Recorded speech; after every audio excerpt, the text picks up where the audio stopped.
Hey everybody, this is Lewis Speaks 2020, and I want to talk to you all today about an experience I recently had while on Grindr. I met somebody on Grindr, they hit me up and they provided me with three pictures. One of them was a nude, and they seemed to express an interest. They asked all these questions and seemed to be really interested, only to go ghost. And by blocking me, ultimately. And I was confused. I was like, what happened with this particular exchange? So I analyzed it, and I realized that a lot of people these days, especially in the gay community, they get a kick out of wasting your time. They like to get you excited, they like to get you, hopeful, only to pull the plug. And I realized also that a lot of people in general, they like to be deceitful. They like to turn themselves into a drug. And when you think about it, what does a drug do? A drug promises you something that it has no intention of delivering. It makes you feel as though it's going to be your every fantasy come true while taking from you what it needs. A drug is very deceptive. It masquerades as your every wish, your every fantasy. It makes you feel so good. It makes you feel everything that you've always wanted to feel, only to vacate your spirit, vacate your body, vacate your mind, vacate your sense of control. So it takes from you under the illusion that it's giving you something. And a lot of people like to turn themselves into this mystical drug, and it makes them feel powerful, it makes them feel in control. But the reality is this: they end up losing out in the end. They end up losing out on something that's really good. I know, me personally, I am a great guy. And for someone to sit up here and try to play games and try to manipulate and try to deceive and try to pull the rug right from under you and the wool from your eyes, it's their loss. And a lot of guys and girls, they try to do this. They try to get you hooked. They try to get you hooked.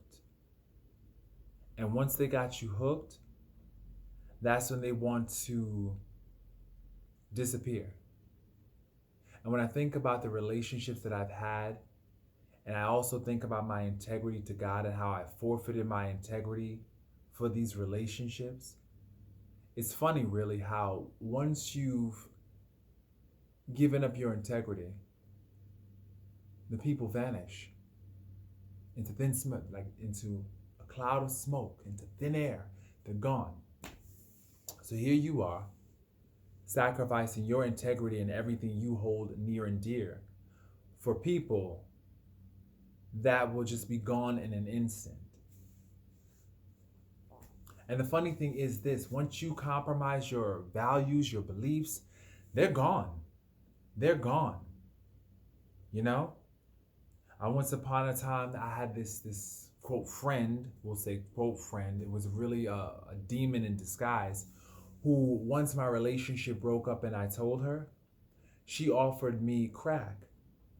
She wanted to turn me out. And the thing about it is it wasn't her.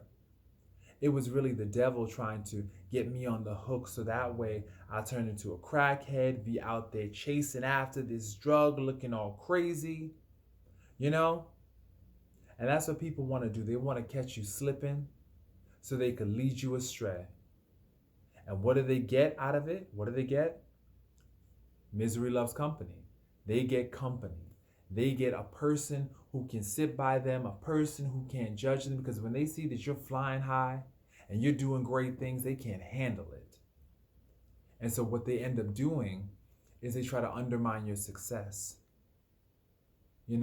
Like a lot of these boys nowadays, they can't handle you. So they want to try to trick you and play games and get you all sprung and into them only to basically withdraw. My thing is this: you got to learn how to recognize what's real.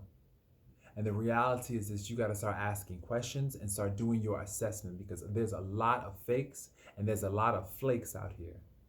And so what you need to do, you need to definitely be able to assess who's real and who's a fake and who's a flake.